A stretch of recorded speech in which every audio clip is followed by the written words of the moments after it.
अस्सलामुअलैकुम dear viewers, आपके favourite informative channel नूरानी इलाज से मैं हूं प्रोफेसर शब्बीर अहमद। हमारा आज का टॉपिक है ख्वाब में बैंगन देखने की ताबीर। अगर आपने ख्वाब में बैंगन देखा है तो इस ख्वाब के मुख्तलिफ हालात के मुताबिक इसकी ताबीर भी मुख्तलिफ हो सकती है। आइए तफसील से जानते हैं। ख्वाब अल्लाह ताला की तरफ से इशारा, खुशखबरी या तंबीह होते हैं। ख्वाब में नज़र आने वाली हर चीज़ अपनी एक ख़ास इलामत रखती है।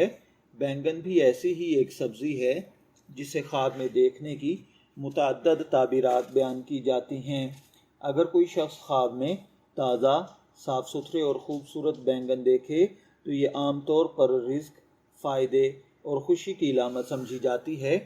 ये ख्वाब इस बात की तरफ इशारा है कि आपको माली फ़ायदा हासिल होगा, कारोबार में तरक्की मिलेगी, किसी पुरानी ख्वाहिश के पूरा होने के इम्कानात हैं, ज़िंदगी में आसानियाँ पैदा होंगी।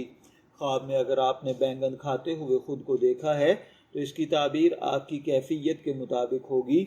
अगर बैंगन मज़ेदार और अच्छे लग रहे थे तो ये जायज़ फ़ायदे और खुशी की इलामत है। अगर बैंगन का जायका ख़राब या बदबूदार था तो किसी मामूली परेशानी या मायूसी की तरफ इशारा है। ख्वाब में बैंगन खरीदना इस बात की निशानी है कि आप किसी नए काम या मंसूबे में कदम रखने वाले हैं। कोई नई जिम्मेदारी, माली सरमायाकारी या किसी अहम फैसले की तरफ इशारा है। ख्वाब में अगर आपने बैंगन का खेत देखा है या बहुत सारे बैंगन नज़र आए हैं तो ये रिस्क में फरावानी और कामयाबी है। ऐसा ख्वाब इशारा देता है कि आपको मेहनत का अच्छा सिला मिलेगा, घर में खुशहाली आएगी, कारोबार या मुलाजमत में तरक्की होगी। ख्वाब में बदबूदार, गंदा, सड़ा हुआ ख़राब बैंगन अगर आपने देखा है तो ये मोहतात रहने का इशारा है। गलत फ़ैसलों से बचें, नुकसानदेह ताल्लुकात को ख़त्म कर लें या वक्ती परेशानियों की तरफ इशारा है।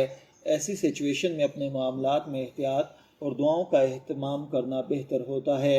याद रखें, ख्वाब की दुरुस्त ताबीर ख्वाब देखने वाले की हालत, वक्त और ख्वाब की मुकम्मल तफसीलात पर डिपेंड करती है, इसलिए किसी एक ताबीर को हतमी न समझें।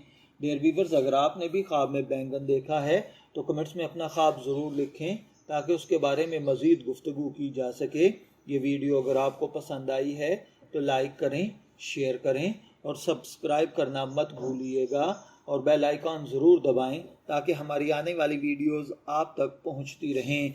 शब्बीर अहमद को इजाज़त दीजिए, फिर मुलाकात होगी किसी नए टॉपिक के साथ। तब तक के लिए अल्लाह हाफिज़।